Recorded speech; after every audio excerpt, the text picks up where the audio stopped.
호텔 연회장에 번쩍이는 샹들리에 아래서 나는 맥주 한 잔을 들고 구석진 곳으로 몸을 피했다. 김철수는 배가 나와 완전히 다른 사람이 되어 있었고 박성민은 머리카락이 거의 다 빠져서 알아보기도 힘들었다. 아내가 권해서 마지못해 온 자리였지만 이미 후회가 밀려왔다. 안녕하세요. 이야기 시작 전에 구독과 좋아요는 영상 제작에 큰 힘이 됩니다. 민준아? 그 순간 뒤에서 들려온 목소리에 내 온몸이 얼어붙었다. 이 목소리를 20년이 지났어도 어떻게 잊을 수 있겠는가? 천천히 돌아선 내 앞에는 정말로 수진이가 서 있었다. 검은색 원피스를 입은 그녀는 세월이 흘렀음에도 여전히 아름다웠다. 아니, 오히려 더 성숙한 아름다움으로 나를 압도했다. 수진이. 내 목소리는 떨리고 있었다. 그녀도 나를 보며 놀란 표정을 지었지만 곧 그 특유의 환한 미소를 지어 보였다. 20년 전 내가 미치도록 사랑했던 그 미소였다. 가슴 깊숙이 묻어두었던 감정이 순식간에 되살아났다. 우리는 조심스럽게 안부를 물었다. 그녀는 결혼 후 초등학교 2학년 아들이 있다고 했고 나도 아내와 두 딸이 있다고 말했다. 식사 시간이 되자 수진이가 내 옆자리에 앉았다. 우연인지 필연인지 알 수 없었지만 그녀의 향기가 코끝을 스쳤을 때 나는 20년 전으로 돌아간 기분이었다. 우리는 학창시절 이야기부터 지금까지의 삶에 대해 조용히 대화를 나눴다. 술이 들어갈수록 대화는 더욱 깊어졌고 마침내 그녀가 고백했다. 사실 나 그때 너를 정말 많이 좋아했었어. 하지만 용기가 없어서 말하지 못했어. 내 심장이 미친 듯이 뛰기 시작했다. 나도 마찬가지였어. 우리는 서로를 바라보며 웃었다. 그때 용기를 냈더라면 어땠을까? 그런 아쉬움이 공기 중에 떠돌았다. 밤이 깊어갈수록 사람들은 하나둘씩 자리를 떠났다. 나도 일어날 시간이었지만 수진이와의 시간이 끝나는 것이 너무나 아쉬웠다. 우리는 연락처를 주고받았다. 그냥 친구로서 가끔 안부나 물어보자는 핑계였지만 둘 다 알고 있었다. 이것이 단순한 친구 사이의 연락처 교환이 아니라는 것을. 집에 돌아와 침대에 누웠지만 잠이 오지 않았다. 자꾸만 수진이 생각만 났다. 20년 전 그 설렘이 다시 살아나고 있었다. 나는 이미 40대 중반의 기혼 남성이었고 두 아이의 아버지였다. 하지만 수진이를 만난 후 내 마음은 다시 20살이 되어 있었다. 동창회가 끝난 지 일주일이 지났지만 나는 수진이 생각을 떨쳐낼 수 없었다. 회사에서 일하다가도 아이들과 놀아주다가도 문득문득 그녀의 모습이 스쳐 지나갔다. 결국 나는 수진이에게 문자를 보냈다. 그냥 그날 만나서 반가웠다는 단순한 인사였지만 내 마음은 그녀의 답장을 간절히 기다리고 있었다. 1시간 후 수진이의 답장이 왔다. 나도 그날이 정말 좋았어. 오랜만에 학창시절 추억에 잠길 수 있어서 즐거웠어. 그 문자를 읽는 순간 내 가슴이 뛰기 시작했다.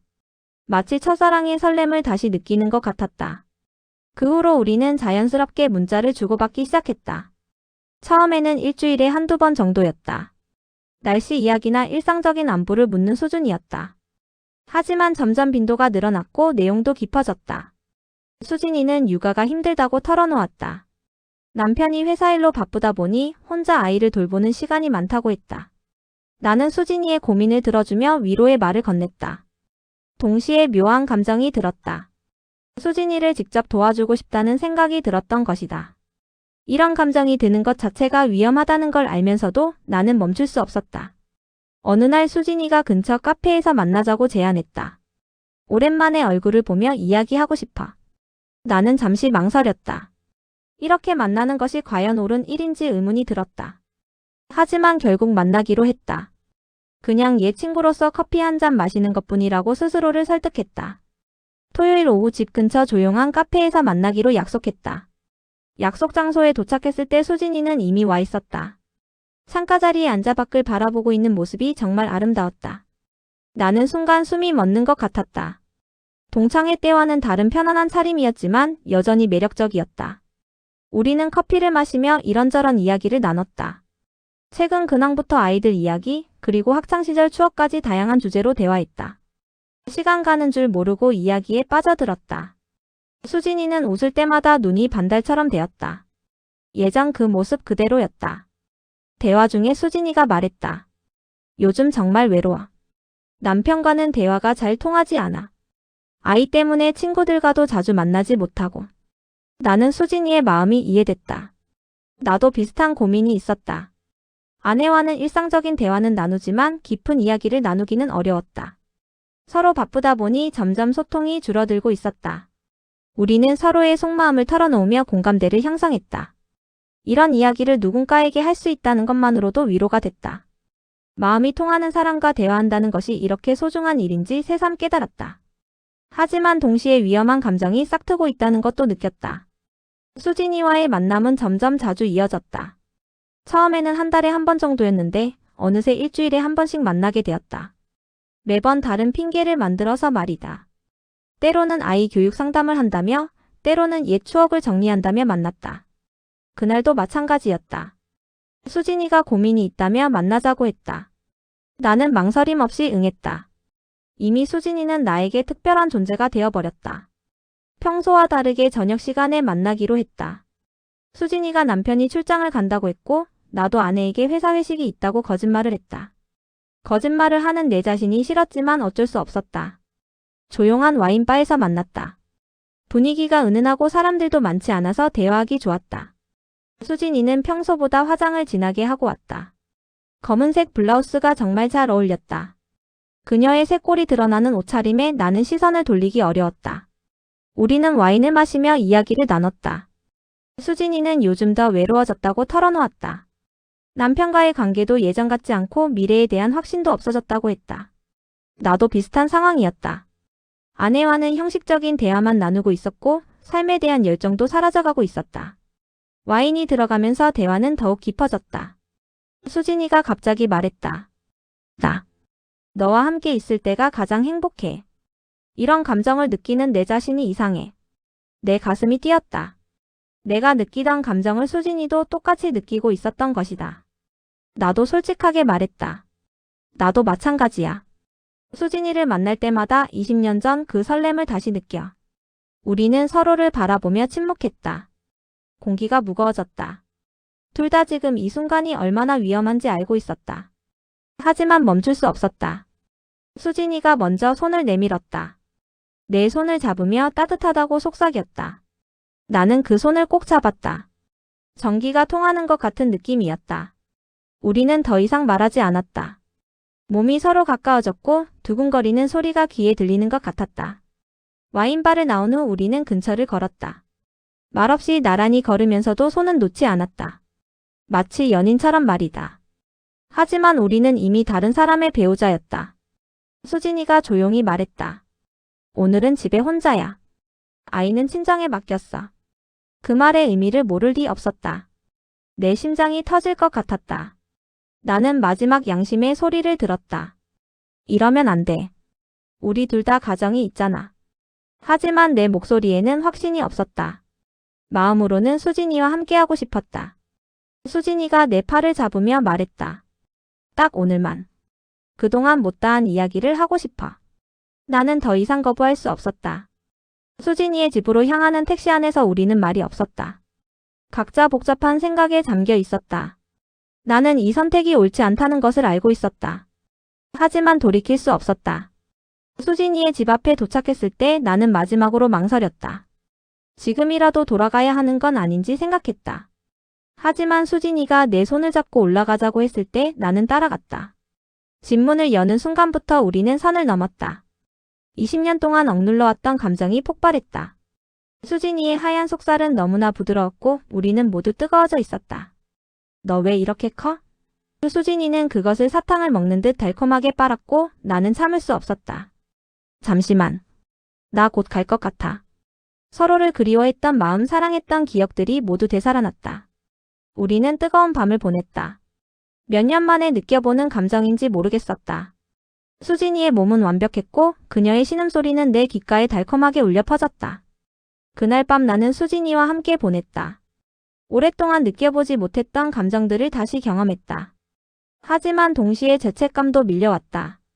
내가 무슨 일을 저지른 건지 깨닫기 시작했다. 그 밤 이후 나와 수진이의 관계는 완전히 달라졌다. 우리는 돌이킬 수 없는 선을 넘어버렸다. 집으로 돌아가는 길에 나는 복잡한 감정에 휩싸였다. 후회와 죄책감 그리고 묘한 행복감이 동시에 밀려왔다. 아내는 이미 잠들어 있었다. 조용히 샤워를 하면서 나는 내 자신이 낯설었다. 거울 속 내 모습이 마치 다른 사람처럼 보였다. 이제 나는 불륜을 저지른 남자가 되어버렸으니까. 다음날 아침 일상은 평소와 똑같았다. 아내가 아침을 차려주고 아이들이 학교 갈 준비를 했다. 나는 평소처럼 신문을 읽으며 커피를 마셨다. 하지만 마음속으로는 계속 수진이 생각을 하고 있었다. 회사에 가서도 집중이 안 됐다. 자꾸만 어젯밤 일이 떠올랐다. 수진이의 따뜻한 체온과 그곳, 그 향기, 그리고 함께 나눈 달콤한 시간들이 머릿속을 맴돌았다. 수진이에게서 문자가 왔다. 어젯밤 정말 행복했어. 하지만 미안해. 나도 복잡한 심정이라고 답장을 보냈다. 그 후로 우리는 더 자주 만나게 되었다. 핑계를 만들기도 쉬워졌다. 수진이는 남편이 출장을 자주 간다고 했고 나는 야근이 많다고 거짓말을 했다. 은밀한 만남이 계속될수록 나는 이중생활에 익숙해져 갔다. 낮에는 성실한 남편이자 아버지였고 밤에는 수진이와 함께하는 또 다른 내가 있었다. 두 개의 삶을 살아가는 것이 점점 자연스러워졌다. 수진이와 함께 있을 때는 정말 행복했다. 마치 20년 전으로 돌아간 것 같았다. 우리는 서로를 이해했고 마음이 통했다. 이런 감정을 느낄 수 있다는 것만으로도 감사했다. 하지만 집에 돌아올 때마다 죄책감이 밀려왔다. 아내와 아이들을 보면 내가 얼마나 큰 잘못을 하고 있는지 깨달았다. 특히 아이들의 순수한 눈빛을 볼 때면 마음이 찢어지는 것 같았다. 수진이도 마찬가지였던 것 같다. 만날 때마다 미안하다는 말을 했다. 자신 때문에 내가 힘들어한다며 그만하자고도 했다. 하지만 나는 그럴 수 없었다. 우리의 관계는 점점 깊어졌다.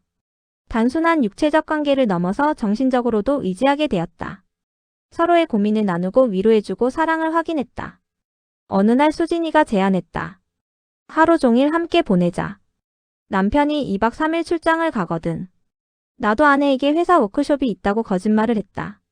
우리는 조용한 펜션에서 하루를 보냈다.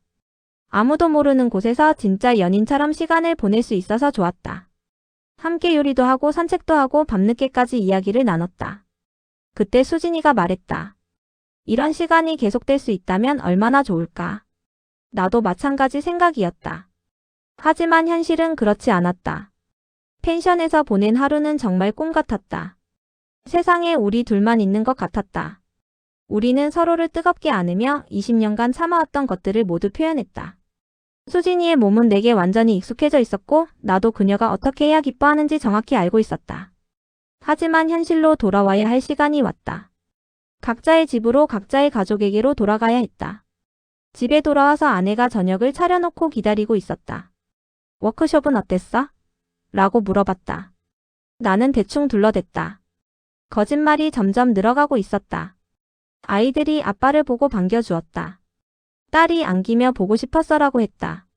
그 순간 나는 가슴이 찢어지는 것 같았다. 이 아이들을 배신하고 있다는 생각이 들었다. 밤에 침대에 누워있는데 아내가 말했다. 요즘 많이 바쁜 것 같네. 몸조리 잘해. 그 따뜻한 말이 오히려 더 아팠다. 수진이와의 관계가 계속될수록 나는 점점 불안해졌다. 언젠가는 들킬 수도 있고 그러면 모든 것이 무너질 거라는 생각이 들었다. 하지만 그만둘 수도 없었다.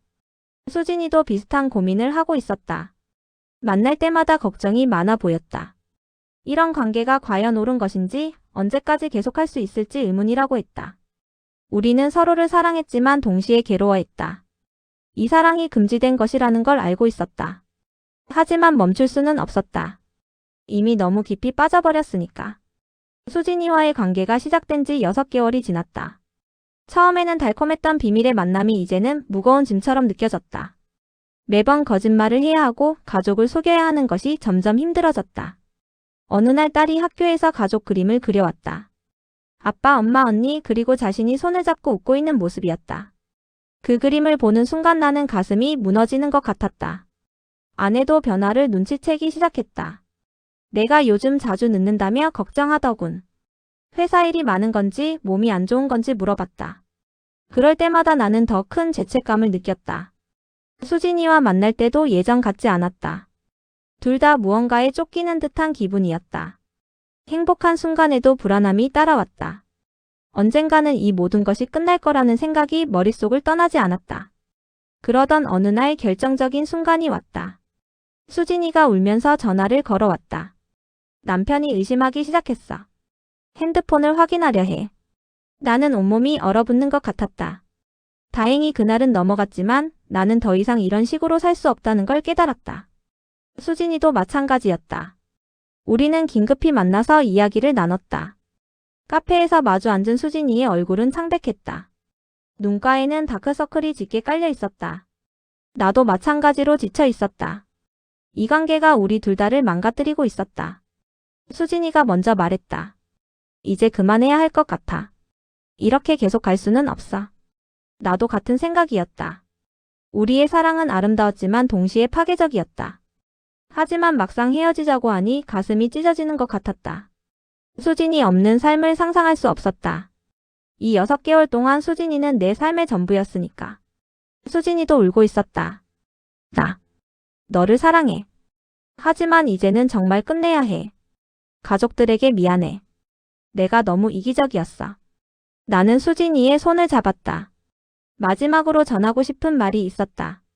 이 6개월이 내 인생에서 가장 행복한 시간이었어. 수진이를 만나서 정말 행복했어.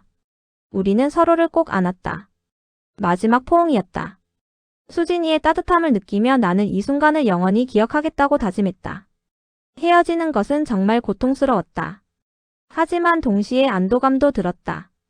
더 이상 거짓말을 하지 않아도 되고 가족을 속이지 않아도 되니까. 집에 돌아와서 나는 가족들을 다시 바라봤다. 아내의 따뜻한 미소, 아이들의 순수한 웃음소리가 새롭게 느껴졌다. 내가 얼마나 소중한 것들을 가지고 있었는지 깨달았다. 수진이와의 6개월은 나에게 많은 것을 가르쳐 주었다. 진정한 사랑이 무엇인지, 그리고 가족의 소중함이 무엇인지 말이다. 그날 밤 아내에게 말했다. 그동안 바빠서 가족들에게 신경을 많이 못 써줬어. 앞으로는 더 많은 시간을 함께 보내고 싶어. 아내는 기뻐하며 고마워했다. 그 순간 나는 내가 정말로 돌아와야 할 곳이 여기라는 것을 확신했다. 아이들과도 더 많은 시간을 보내기 시작했다. 주말에는 함께 놀러 다니고 평일에도 숙제를 도와줬다. 가족과 함께하는 일상이 얼마나 소중한지 새삼 느꼈다. 수진이와의 연락은 완전히 끊었다.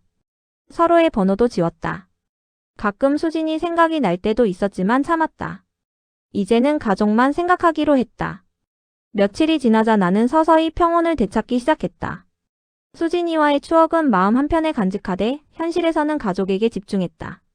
아내와의 관계도 예전보다 좋아졌다. 우리는 다시 대화를 나누기 시작했고 서로에 대해 관심을 갖기 시작했다. 어느 날 아내가 말했다. 요즘 당신 많이 달라졌네. 다정해지고 가족을 위하는 것 같아. 그 말을 들으며 나는 제대로 된 선택을 했다는 확신이 들었다. 수진이와의 사랑은 끝났지만 그 경험은 나에게 많은 것을 가르쳐줬다. 어느 날 회사에서 우연히 수진이의 소식을 들었다. 같은 동네에 사는 동료가 말하길 수진이 가족과 함께 이사를 갔다고 했다. 남편의 정근 때문이라고 했다. 그 소식을 들었을 때 나는 묘한 안도감을 느꼈다. 이제 정말로 우리는 각자의 길을 가게 된 것이다. 그날 밤 침대에 누워 지난 일들을 되돌아봤다. 수진이와의 6개월은 분명 내 인생에서 가장 강렬하고 아름다운 시간이었다. 하지만 그것은 잠시의 꿈이었을 뿐이다. 진짜 현실은 지금 옆에서 잠든 아내와 방 건너편에서 자고 있는 아이들이었다. 나는 수진이를 만나기 전에 내가 아니었다. 그 경험을 통해 나는 변했다. 더 성숙해졌고 가족의 소중함을 깨달았다. 그리고 진정한 사랑이 무엇인지도 알게 되었다. 진정한 사랑은 상대를 소유하고 독점하는 것이 아니라 상대의 행복을 위해 때로는 포기할 줄도 아는 것이었다. 수진이도 분명 같은 마음일 것이다. 우리는 서로를 사랑했지만 더 큰 사랑을 위해 헤어질 수 있었다. 그것이 진정한 어른의 사랑이었다. 이제 나는 현재의 삶을 지켜나가기로 다짐했다. 아내를 더욱 사랑하고 아이들에게는 더 좋은 아버지가 되기로 했다. 1년이 흘렀다. 수진이와 헤어진 후 나의 삶은 완전히 달라졌다. 더 이상 거짓말을 하지 않아도 되고 죄책감에 시달리지도 않았다. 무엇보다 가족과의 시간이 정말 소중하게 느껴졌다. 아내와 나는 다시 서로에게 관심을 갖기 시작했다. 오랜만에 둘만의 시간도 갖고 깊은 대화도 나눴다. 과거에는 형식적이었던 우리의 관계가 다시 살아나기 시작했다. 아이들도 변화를 느꼈는지 아빠가 요즘 더 좋아졌다고 말했다. 그러던 어느 날 우연히 수진이의 근황을 알게 됐다. 공통의 친구를 통해서였다. 수진이도 새로운 곳에서 잘 정착했다고 했다. 남편과의 관계도 많이 개선됐고 아이도 새 학교에 잘 적응했다고 했다. 그 소식을 들으니 마음 한편이 따뜻해졌다. 우리의 결정이 옳았다는 확신이 들었다. 어느 날 저녁 가족과 함께 저녁을 먹다가 아내가 말했다. 요즘 당신 정말 달라졌어. 예전보다 훨씬 더 가정적이 되었고 우리에게 관심도 많이 가져줘. 고마워. 그 말을 듣는 순간 나는 눈물이 날 뻔했다. 내가 잃을 뻔했던 것들이 얼마나 소중한지 새삼 깨달았기 때문이다. 수진이와의 경험이 나를 더 나은 남편이자 아버지로 만들어줬다. 역설적이게도 불륜을 통해 가족의 소중함을 깨달은 것이다. 지금으로부터 2년이 더 흘렀다. 수진이와의 만남은 이제 아득한 기억이 되었다. 때로는 그 시절을 그리워하기도 하지만 후회하지는 않는다. 그 경험이 지금의 나를 만들어줬으니까. 어느 날 큰딸이 말했다. 아빠, 요즘 우리 가족 분위기가 정말 좋아졌다. 예전보다 훨씬 따뜻해졌어. 그 말을 들으며 나는 내가 올바른 선택을 했다는 확신이 들었다. 수진이에 대한 기억은 여전히 내 마음 한편에 자리 잡고 있다. 그때의 감정, 그때의 설렘, 그리고 그때의 고통까지도. 하지만 이제는 그것들이 나를 흔들지 않는다. 오히려 내 인생을 더 풍요롭게 만들어주는 소중한 경험으로 남아있다. 때때로 길을 걸으면서 비슷한 뒷모습을 보면 순간 가슴이 뛰기도 한다. 하지만 그것도 잠깐일 뿐이다. 나는 이제 내가 있어야 할 곳이 어디인지 확실히 알고 있다. 수진이와의 사랑은 끝났지만 그 사랑이 가르쳐준 것들은 영원히 기억될 것이다. 진정한 사랑의 의미, 가족의 소중함, 그리고 때로는 포기하는 것이 더 큰 사랑일 수 있다는 것. 이 모든 것들이 지금의 나를 만들어 주었다. 오늘 영상이 마음에 드셨다면 구독과 좋아요 눌러주시고 알림 설정도 해주세요. 다음에도 더 감동적인 이야기로 찾아올게요. 감사합니다.